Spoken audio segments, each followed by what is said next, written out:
The following video contains spoilers for That Fateful Night. If you haven't read the book yet and don't wish to be spoiled, please check out the link in the description down below. Otherwise, if you just don't care or have already read the book, then by all means enjoy the video.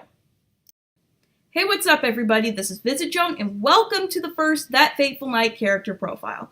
Now what this is basically I'm going to be going through characters from That Fateful Night and basically creating them in The Sims 4.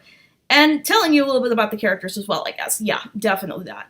But anyway, I'm pretty much only going to do the original characters, but if you want me to do some of the other characters, I definitely can do that for you. I don't know exactly how I'm going to do it because some of them have already been created in The Sims 4, but I definitely can give it a try and we'll see how it goes. So if you're not familiar with That Fateful Night and you're here because you're a family member or a friend of mine, then basically what it is, it's the story of a woman who gets taken from her family. She was abducted by aliens and is returned to her family 10 years later. And it's a long, complicated story about that, but that's what the book is for. So go read that if you haven't done that yet and then come back to this. But anyway, today we are going to be doing Amanda Goth. Now, Amanda is the daughter of Cassandra Goth and Don Lothario. And if you're wondering why her name is Goth, it's because, well, let's face it, that name carries a pretty significant amount of weight. You know, Cassandra's grandfather, in case you didn't know, founded her hometown.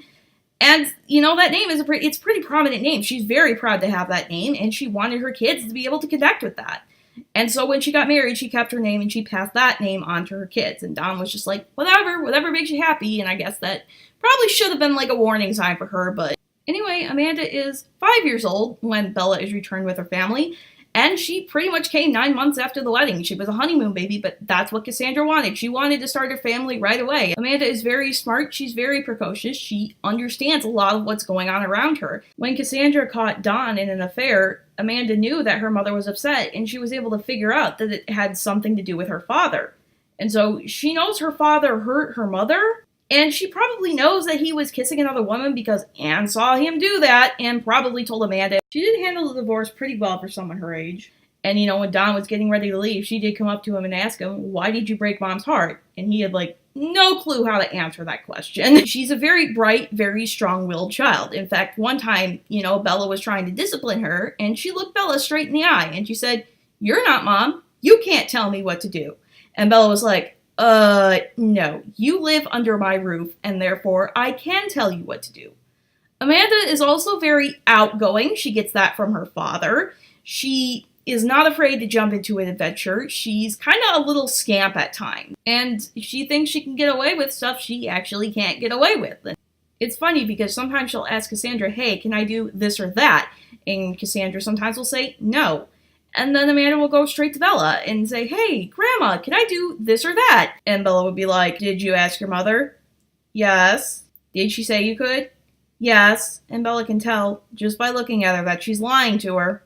You know, a little bit of behind the scenes fun facts here. Amanda was actually in my game and she wore a green top with a flower on it. So when I was making her here, I put her in green and then I realized that she didn't look all that great in green. And I liked the purple a whole lot better, so I just stuck her in purple. Anyway, you guys, if you want to know more about Amanda, as soon as I acquire the link, I will stick it in the description down below. You can check out That Fateful Night there.